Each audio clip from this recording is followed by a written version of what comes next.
So anyways, I just wanted to go over the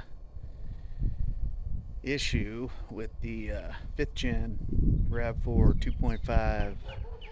Um, I know there's I don't know if it's actually became a recall, but I know it is on the Tacoma because I received a letter. Haven't had any issues with mine. I got a 2020 Tacoma, but my wife's got a 2020 Rav4. She already had the coolant bypass valve replaced. Thankfully, the dealer covered that.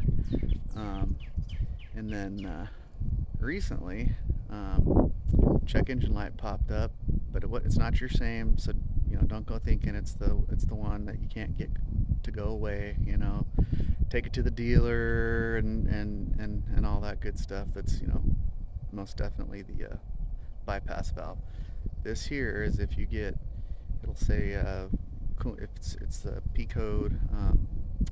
I'll put it's up in the video. I think it's P0128 or something like that. I can't remember, but it's the coolant temperature is too low for the thermostat to read or something, rather thermostat to regulate or something like that. And basically the thermostat's just stuck wide open. So when you're at a standstill, you're going to be sitting right where you need to be, and then once you get going down the highway, you're going to see that thing buried on the cold side. And it's going to 100% is going to be your thermostat. So don't bother with some people might throw a coolant temp sensor at it or something like that, but if it's showing those symptoms, it's your thermostat, and it's a whole entire assembly, a little plastic housing and everything all in there. And so in the video that I'm going to show you, I didn't do a full step-by-step. I wish I did. I didn't think about it until I was done. I was like, dang it, there wasn't a single video on this on YouTube.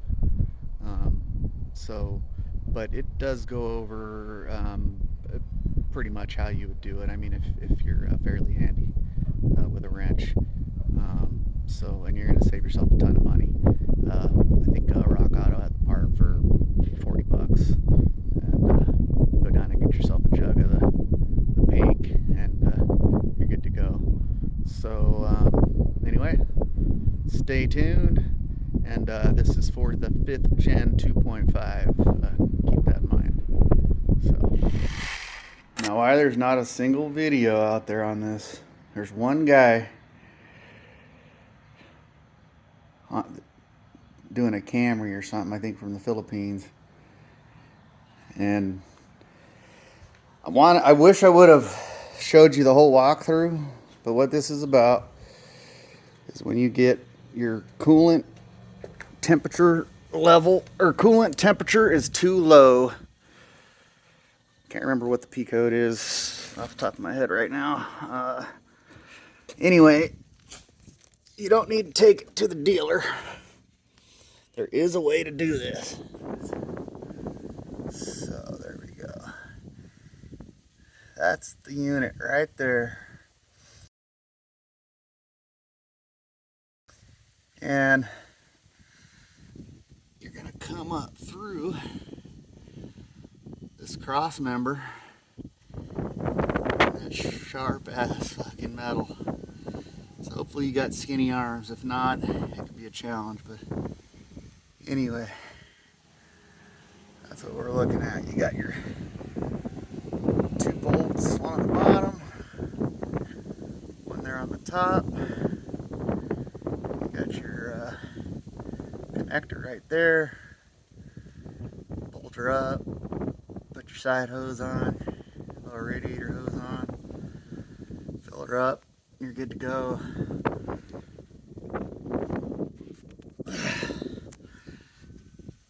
I don't really think a step-by-step is necessary, to be honest. I mean, all you're really doing is you're pulling your front splash guard, and you're pulling that lower radiator hose, let her drain, and weasel your way up in that little crevice that I showed you, and